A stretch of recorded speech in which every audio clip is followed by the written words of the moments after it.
Hello everyone, कैसे हो आप सब। आई होप आप सभी अच्छे होंगे। तो सबसे पहले welcome to our YouTube channel chem club by DSP sir. अगर आप नए हैं चॅनल को लाईक करें, शेअर करें और सबस्क्राईब करना ना भूलिएगा।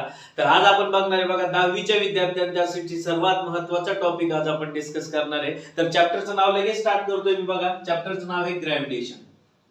तर लगेच आपण खूप साऱ्या गोष्टी या चॅप्टर मध्ये डिस्कस करणार आहेत। तर ग्रॅव्हिटेशन हा 10वी मधला जो पार्ट 1 चा जो सर्वात पहिला चॅप्टर आहे बघा, तर त्याच्याबद्दल आपण करूया डिस्कस। तर सर्वात पहिले आपण ग्रॅव्हिटेशन म्हणजे काय याच्याबद्दल माहिती घेऊया। ग्रॅव्हिटेशन म्हणजे काय, दोन बॉडी मधलं अट्रॅक्शन। ठीक आहे, युनिव्हर्स मधल्या कोणत्याही दोन बॉडी मध्ये जो अट्रॅक्टिव्ह फोर्स असतो त्याला आपण काय म्हणतो, ग्रॅव्हिटेशनल फोर्स। ठीक आहे, मग सिंपली आपण सांगू शकतो the attraction between between two object in the universe is called as gravitation। ठीक आहे, सिंपली त्याला काय म्हणायचं, ग्रॅव्हिटेशन म्हणायचं। किंवा दोन बॉडी मधला attractive force, it is also called as a gravitational force. Okay, means any body which are present in front to front, then it should be taken as the definite force between two object। okay, it is also called gravitation। ठीक है, so gravitation, so the discovery that is कोणी सांगितली concept, सर्वात पहिले सांगितली बघा sir Isaac Newton. ठीक आहे, the great scientist sir Isaac Newton. Okay, यांनी सर्वात पहिले ग्रॅव्हिटेशन काय असतंय ते सांगितलं। एक सिंपल एक्सपेरिमेंट ऍक्च्युअली नाही, एक लॉजिकली त्यांना ही कॉन्सेप्ट डिस्कवर झाली। जस्ट ते यु नो दॅट एका झाडाखाली बसले होते, त्यांच्या डोक्यावर जे फळ पडलं, ते फळ पडल्यानंतर त्यांच्या डोक्याची बत्ती जळाली आणि बत्ती जळाल्यानंतर त्यांनी सांगितलं की येणारा कोणताही ऑब्जेक्ट, पृथ्वीकडे येणारा कोणताही ऑब्जेक्ट हा ऑलवेज व्हर्टिकली डाऊनवर्ड डायरेक्शनला येतो। ठीक आहे, ना की तो इन्क्लाइन जातो, ना की वरती जातो, ना साइडला जातो, ना कुठे जातो। तर पृथ्वीवर जो काय ऑब्जेक्ट अट्रॅक्ट होतो किंवा पृथ्वीच्या दिशेने जो काही येणारा ऑब्जेक्ट आहे तो ऑलवेज व्हर्टिकली डाऊनवर्ड येतो। तर हे कोणी सांगितलं, सर आयझॅक न्यूटन। आणि हे करून त्यांनी एक फायनली कन्क्लूड केलं की अर्थ कडे एक ग्रॅव्हिटेशनल फोर्स आहे, त्यामुळं अर्थ आपल्याकडे येणारी कोणतीही वस्तू स्वतःच्या सेंटरकडे काय करत असती, अट्रॅक्ट करत असते। म्हणजे जो फोर्स ऍक्च्युअली क्रिएट होतोय तो तिच्या सेंटर मध्ये होतो। ठीक आहे, ना की सरफेस वरती। मग त्यामुळे कोणत्याही फोर्सची जी डायरेक्शन असेल तर ती कुठे असती, सेंटरकडे असती।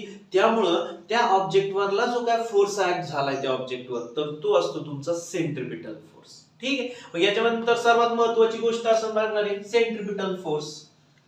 ठीक आहे, सेंट्रिपिटल फोर्स सिंपली याला म्हणायचं बघा centripetal. What is mean by centri means centre. ठीक आहे, सेंट्री मीन्स सेंटर, केंद्रक म्हणतो आपण त्याला। पिटल म्हणजे सीकिंग म्हणजे फाइंड आउट करणे। ओके, मग सिंपली याचं मीनिंग सांगू शकतो मी, centre seeking force. Centre seeking force म्हणजे एखाद्या ऑब्जेक्टवर जो फोर्स ऍक्ट झालाय तो ऑलवेज त्याच्या सेंटर कडून झालाय। ठीक आहे, म्हणजे सेंटरला तो फाइंड आउट करत असतो। मग सिंपल तुमच्या बुक मध्ये एक एक्झाम्पल दिले बघा, एक छोटासा एक आपण एक्सपेरिमेंट करून बघूया। म्हणजे एक स्टिंग घेतली आपण, स्टिंग माहिती, दोरी घेतली, दोरीला एक आपण स्टोन बांधलाय। ठीक आहे, स्टोन बांधलाय आणि ती दोरी आपण कंटिन्युअसली एका सर्क्युलर मोशन मध्ये फिरवतोय। ठीक आहे, फिरवल्यानंतर ज्यावेळेस आपण जोपर्यंत त्या दोरीवर फोर्स ऍक्ट करतोय तोपर्यंत तो स्टोन ऑटोमॅटिकली काय होईल, फिरत जाईल। पण ज्यावेळेस आपला फोर्स त्याच्यावर ऍक्ट करण्याचं बंद होईल, त्यामुळं त्या दोरीचा किंवा त्या दगडाचा जो डायरेक्शन असेल तर तो त्याच्या कुठं असेल, सेंटरकडे असेल, toward the centre of that particular circle. जो काय सर्कल आहे, सर्क्युलर फोर्स आपण त्याच्यामध्ये सेंट्रिपिटल फोर्स कसा ऍक्ट होतो ते सांगतोय मी तुम्हाला। दोन प्रकारचे फोर्स असतात, एक सेंट्रिपिटल आणि दुसरा असतो सेंट्रीफ्युगल। ठीक आहे, फिजिक्स मध्ये तुम्ही चांगल्या प्रकारे शिकताल इन फ्युचर मध्ये। सेंट्रिपिटल म्हणजे सेंटर कडे जाणारा, सेंटर कडे अट्रॅक्ट होणारा, सेंटरला फाइंड आउट करणारा, सेंटरला शोधणारा फोर्स। आणि सेंट्रीफ्युगल म्हणजे काय, सेंटर कडून दूर जाणारा फोर्स। ठीक आहे, म्हणजे सेंटर आहे, सपोज सेंटर पासून आपण सपोज बाईक चालवतोय, गाडी चालवतोय, फोर व्हीलर चालवतो, अचानक एक मोठा टर्न आल्यानंतर आपल्या गाडीमधले जे काही लोक असतात बघा ते ऑटोमॅटिकली त्या दुसऱ्या साईडला जातात, टुवर्ड सेंटर कडे जातात का, ज्या डायरेक्शनने आपली गाडी वळवली ते नाही, दुसऱ्या साईडला जातात, म्हणजे त्यांच्यावर सेंट्रीफ्युगल फोर्स ऍक्ट होतो, सेंटरच्या बाहेर जात असतो. सेंट्रीपिटल म्हणजे ज्यावेळेस आपण दोरी फिरवण्याचं बंद करू, सोडायचं नाही, हा दोरी सोडायची नाही, दोरी सोडल्यावर ऑब्विसली तो खडा कुठं जाईल, दगड कुठं जाईल, बाहेर जाणार. पण आपल्याला काय करायचं, ती दोरी पकडून ठेवायची पण फोर्स स्टॉप करायचा, तिच्यावर जो फोर्स ऍक्ट करतो ऍक्च्युअली तो फोर्स आपल्याला काय करायचा आहे, स्टॉप करायचा आहे. मग ऑब्विसली तो जो दगड आपण बांधलाय, तो जो ऑब्जेक्ट आपण बांधलाय, तर तो ऑब्विसली त्या सेंटरकडे काय होईल, अट्रॅक्ट होईल.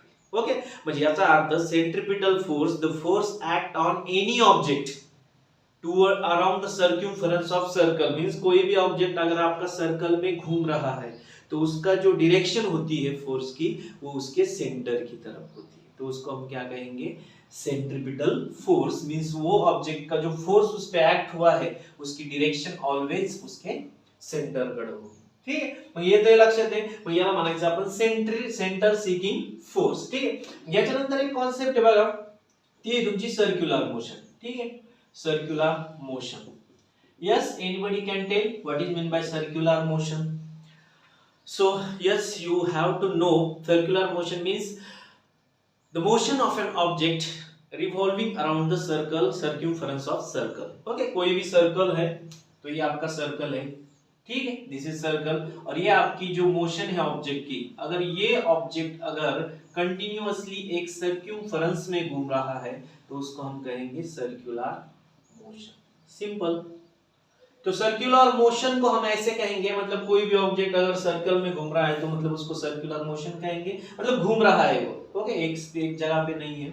तो सर्कुलर मोशन के दो टाइप है, दोन टाइप आहे बघा सर्क्युलर मोशनचे. ठीक आहे, सर्वात पहिला टाइप आहे युनिफॉर्म सर्क्युलर मोशन आणि दुसरा आहे नॉन युनिफॉर्म सर्क्युलर मोशन. ठीक आहे, आता याच्यामध्ये युनिफॉर्म म्हणजे एक समान.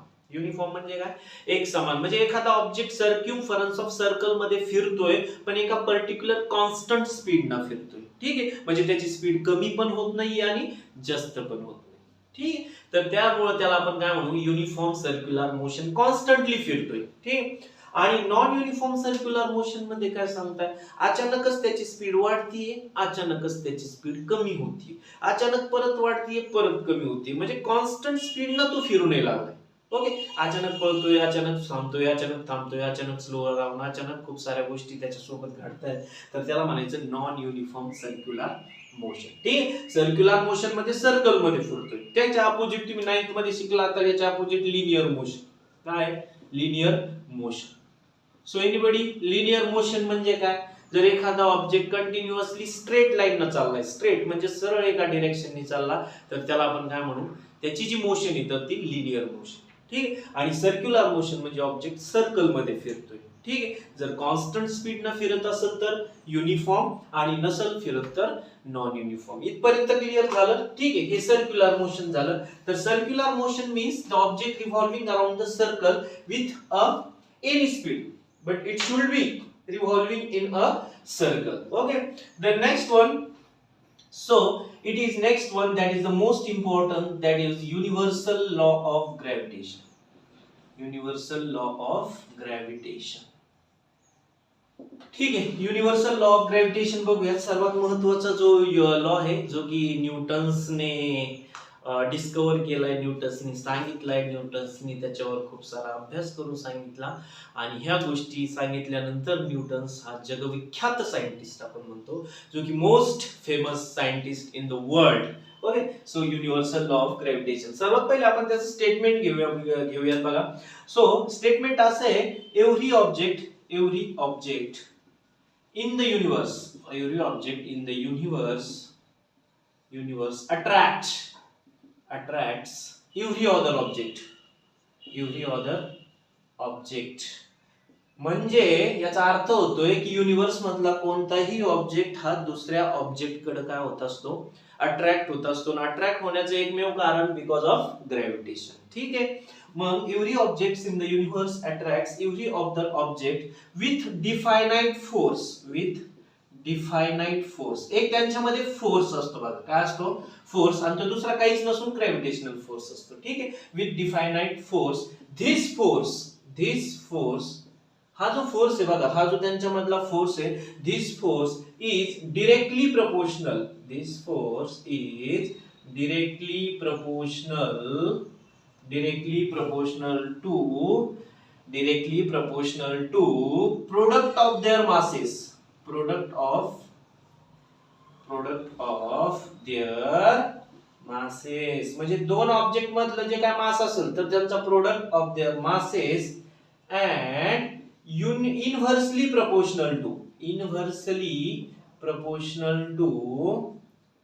proportional to square of distance between them. संपलं.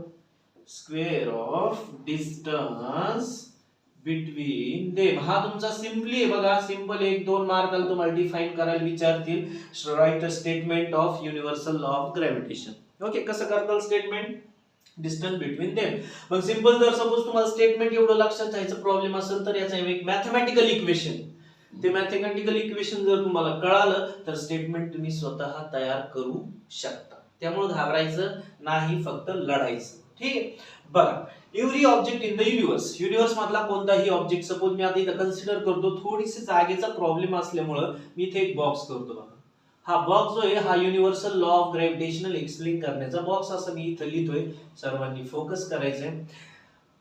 युनिव्हर्स मधला कोणताही ऑब्जेक्ट, सपोज हा एक object M1, this is object M1 and this is object M2, this is object M2. ठीक आहे, डिपेंड आपण दादा त्यांचं मास वगैरे आपल्याला दिलं नाही, इव्हन फ्युचर मध्ये देतील ज्यावेळेस आपण न्यूमेरिकल वगैरे सॉल्व्ह करू याचे. ओके, सर्व न्यूमेरिकल घेणार आहे आपण, सॉल्व्ड न्यूमेरिकल सुद्धा घेणार आहेत आणि अनसॉल्व्ड पण घेणार आहे. हे ठीक आहे, दोन ऑब्जेक्ट आहे, यांच्यामध्ये काय होईल, ऑब्विसली हा ऑब्जेक्ट याच्याकडे अट्रॅक्ट होईल याच्यामध्ये, आणि हा ऑब्जेक्ट कुठे अट्रॅक्ट होईल याच्याकडे. ठीक, दोघांमध्ये एक काय असणार, डिफायनाइट फोर्स. हे जे असेल हे सेंटर पासून आणि ह्या सेंटर पासून जे काही डिस्टन्स असते बघा, तर त्याला डी म्हणायचं. काय म्हणायचं? डी. जनरल त्याला रेडियस पण म्हणतो आपण. ठीक आहे, आर, काही बुक मध्ये आर पण दिलंय किंवा आर जरी वापरलं, डी जरी वापरलं, डझंट मॅटर. पण न्यूमेरिकल मध्ये ज्यावेळेस तुम्ही सॉल्व्ह करताल त्यावेळेस आर वापरायचं, because that is the radius between two object. Okay, distance. आता बघा याचा आपल्याला जर फॉर्म्युला, आता ऑब्विसली ह्या दोघांमध्ये काहीतरी एक फोर्स आहे जे की एकमेकाला काय करतात, ते अट्रॅक्ट करतात. एक तुमचा इमॅजिनरी फोर्स आणि तोच आपण ग्रॅव्हिटेशनल फोर्स म्हणतो आपण त्याला, जो की आपण काय म्हणतो त्याला आपण बॅलन्स फोर्स दोघांमध्ये ऍक्ट होतोय. तर याचा मास M1 आहे, याचा मास M2 आहे. आता बघा, every object of universe attracts every other object. हे दोघं एकमेकाला अट्रॅक्ट करतील विथ त्यांच्यामध्ये असणार डिफायनाइट फोर्स. दिस फोर्स, तो जो फोर्स त्यांच्यामध्ये इज डिरेक्टली प्रपोर्शनल. आता लक्षात घ्यावा, डिरेक्टली प्रपोर्शनल. मग याचं स्टेटमेंट लिहितो बघा मी इथं.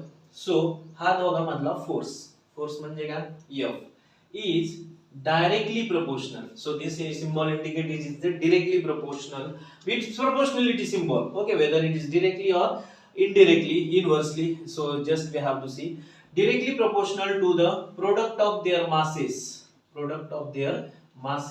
and inversely proportional to the square of distance between them. So this is the distance, त्याचा काय असणार इथं, स्क्वेअर असणार. ठीक आहे.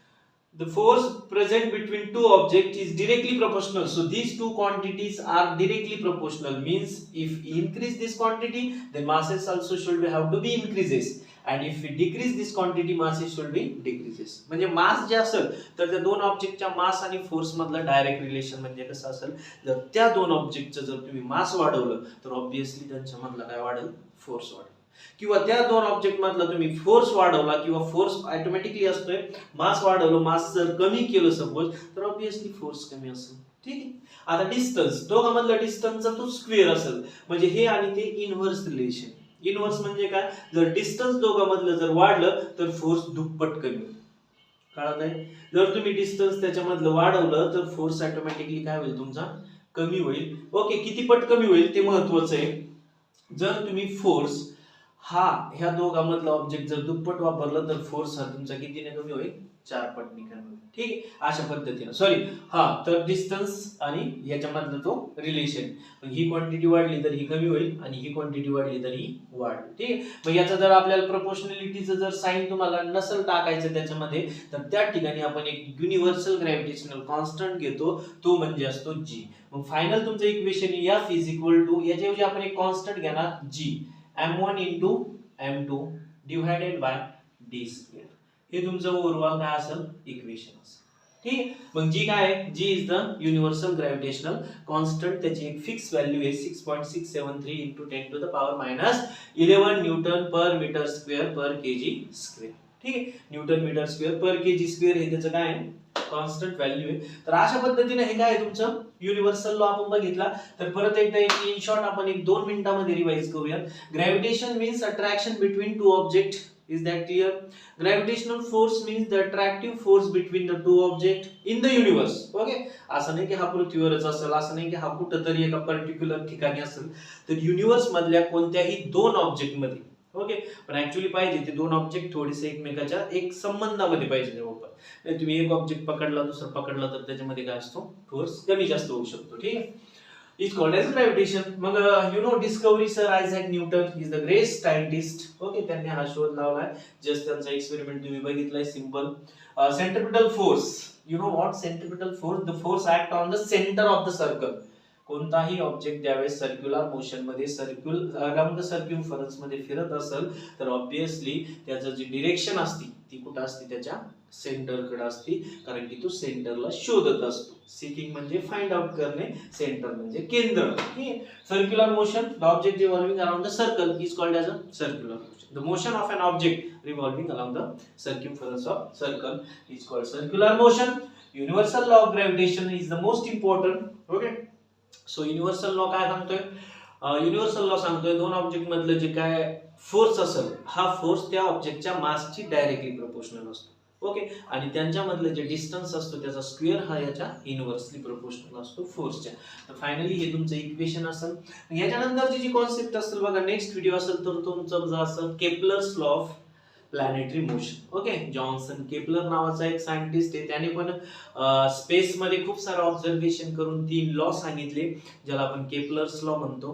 मग केपलर्स लॉ झाल्यानंतर आपण लगेच बघणार आहे नेक्स्ट व्हिडिओ मध्ये अर्थ ग्रॅव्हिटेशनल ऍक्सलरेशन काय असतं, त्याच्यामध्ये जी ची व्हॅल्यू कशी व्हॅरी होती डेप्थ कडे जाताना, टुवर्ड्स डेप्थ कडे जाताना, सरफेस वरून वरती जाताना, आणि आपल्याला माहितीये इक्वेटर आणि पोल्स वर काय व्हॅल्यू व्हॅरी करेल.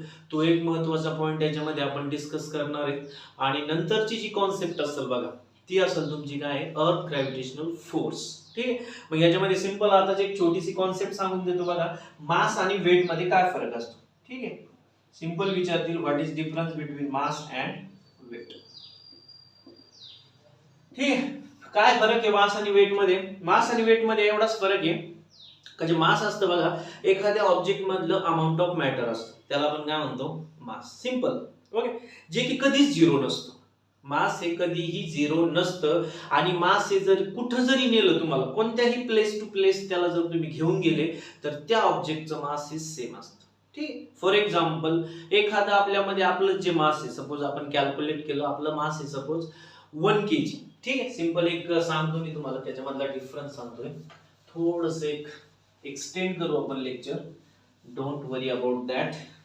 So first of all wait and watch. So here mass and here weight.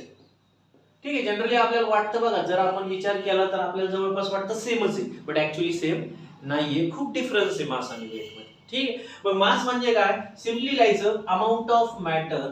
Amount of matter, जे काय मॅटर प्रेझेंट आहे ऑब्जेक्ट मध्ये, matter present in the object, present in object is called as a mass. म्हणजे त्याचं काय असेल ते मास असतं. Okay, amount of matter present in the object is called age mass and it is the force. लक्षात घ्या, weight हा तुमचा फोर्स असतो. त्यामुळं वेट जो असतो हा फोर्स असतो. Force exerted by gravity. Force exerted by gravity on object. एखाद्या ऑब्जेक्टवर ग्रॅव्हिटी जी काय फोर्स एक्झर्ट करते, जी काय ओढण्याचा प्रयत्न करते, तर त्याला काय म्हणायचं, वेट म्हणायचं. मग आपण जे काय मोजत असतो बघा, आपण जे काय खरेदी करत असतो, तर ते ऑलवेज आपलं काय असतं, काय असतं, काय असतं, मास असतं. पण आपण काय म्हणतो, वेट. तुझं वेट किती आहे, तुझं वेट किती आहे, ऍक्च्युली आपण म्हणतो 95 kg, आपण म्हणतो 90 kg, आपण म्हणतो 70 kg, आपण म्हणतो 40 kg. kg is not a weight, it is a mass. Okay, understand? जे काय kg मध्ये म्हणतो ना आपण 75 kg, so this is not weight, this is mass. तर याचा युनिट बघू आपण, याचा युनिट, याचा युनिट आहे किलोग्रॅम किंवा ग्राम, दोन्ही जरी म्हटलं तरी काही हरकत नाही. मास युनिट काय आहे, किलोग्रॅम. याचं जे याचा युनिट आहे बघा, लक्षात घ्यावा, टोटली डिफरंट आहे, ते तुमचं न्यूटन. आणि आपल्याला माहिती आहे फोर्स युनिट पण काय आहे, न्यूटन. मी सांगितलं ना, वेट म्हणजे एक प्रकारचा फोर्सच असतो तो, जो की ग्रॅव्हिटीनं त्या ऑब्जेक्टवर एक्झर्ट केलेला असतो. ठीक आहे, न्यूटन. हे झालं तुमचं याचा युनिट. याचं जर सीजीएस युनिट बघितलं तुम्ही तर डायन. ठीक आहे, डायन हे त्याचं सीजीएस युनिट आहे. CGS means centigram second, centigram whatever. System international, S I for system international. So the next, याचा युनिट झालं, मास झालं. It never B zero. So it can B zero. कसं झिरो असणार आहे, कोण सांगताय? Yes, anybody? कोण सांगताय हे झिरो कसं असेल? बिकॉज जिथं ग्रॅव्हिटी झिरो असेल ऑब्विसली तिथं वेट पण काय असेल, झिरो असेल. ठीक आहे, जसं इथं पण लक्षात घ्यावा, एखाद्या ऑब्जेक्ट मध्ये अमाऊंट ऑफ मास आहे. फॉर एक्झाम्पल या पेनामध्ये जे काय मास असेल, 1 ग्राम 2 ग्राम 3 ग्राम, हे पेन मी कुठं जरी नेला, हा पेन चंद्रावर नेला, हा पेन मी मंगळावर नेला, हा पेन मी सूर्यावर नेला, ठीक आहे, पॉसिबल नाही, पण सपोज नेला मी, प्लॅनेट टू प्लॅनेट व्हॅरी केला, ठीक आहे. पृथ्वीवर याचं मास कुठं पण सेम भरेल, कारण की पृथ्वीवर आपल्याला माहिती सेम फोर्स ऍक्ट करते. पण जर याला आपण चंद्रावर नेलं तर आपल्याला माहिती चंद्रावरला ग्रॅव्हिटेशनल फोर्स हा पृथ्वीपेक्षा काय खूप कमी. ठीक आहे, मग याचं वेट जे असेल, हे वेट तिथं काय असेल, कमी भरेल. इथं जर याचं वेट जर 8 न्यूटन असेल तर चंद्रावर याचं वेट भरेल 2-3 न्यूटन. पण याच्यामध्ये असलेलं अमाऊंट ऑफ मॅटर हे चेंज होणार नाही, याचा मास चेंज होणार नाही, फक्त याचं काय चेंज होईल, वेट चेंज होईल. कारण की वेट हे टोटली ग्रॅव्हिटीवर डिपेंड आहे, पण मासला ग्रॅव्हिटीचा काही संबंध नसतो. Is that clear? It can B zero और इट नेव्हर बी झिरो. ठीक आहे, मास हे तुमचं कधीच झिरो नसतं, पण वेट तुमचं काय असू शकतं, झिरो असतो. आणि शेवटचा पॉइंट याच्यामध्ये सांगतो, it never change place to place. याला कुठं घेऊन जा तुम्ही, प्लेस टू प्लेस हे चेंज होणार नाही. कोणत्याही प्लॅनेट वरती घेऊन जा, कोणत्याही ग्रहावरती घेऊन जा, कुठं घेऊन जा त्याला, चंद्रावर न्या, उंदरावर न्या, कुठं न्या, तर ते चेंज होत नाही. But it can be change place to place. Place to place काय होतंय, चेंज होतं, लक्षात असू द्या.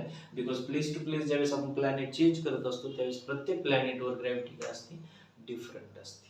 ठीक आहे, is that clear? So this is different between mass and weight. So today we had studied so many things. So first of all we see gravitation, second of all gravitational force, third of all centripetal force, then next we see the circular motion, third we see the uniform circular motion, then Newton's law of gravitation, Newton's universal law of gravitation, and next one the difference between mass and weight. So the next lecture will be so many things. Okay, no problem. And so next lecture मध्ये आपण बघू न्यूटन्सचे गतिविषयक नियम, Newton's law of motion, जे की already आपण 9th मध्ये बघितलं, पण त्याचे जे इक्वेशन्स आहेत बघा, ते इक्वेशन्स आपल्याला 10 चे जे ग्रॅव्हिटेशनचे न्यूमेरिकल ते सॉल्व्ह करण्यासाठी गरजेचे, त्यामुळे ते आपण नक्कीच बघूया, जे की न्यूमेरिकल ज्यावेळेस आपण स्टार्ट करू. तर तरी पण अजून पण नवीन असेल तर चॅनलला लाईक करा, चॅनलला शेअर करा, चॅनलला सबस्क्राईब करा. ओके, तर ओके, सर्वात पहिले आज महाराष्ट्र दिन आहे. महाराष्ट्र दिनाच्या सर्व भारतीयांना तसेच महाराष्ट्रातील सर्व बंधू भगिनी मायबाप जनतेला खूप खूप शुभेच्छा. आणि असंच चॅनल बघत राहा, शेयर करत रहा, सब्सक्राइब करत रहा, आणि आमच्या सोबत हमारे साथ जुड़े रहिए, देखते रहिए, हंसते रहिए, मुस्कुराते रहिए और सीखते रहिए हमारे channel say, game club by DSP sir. Okay, thank you, all the best.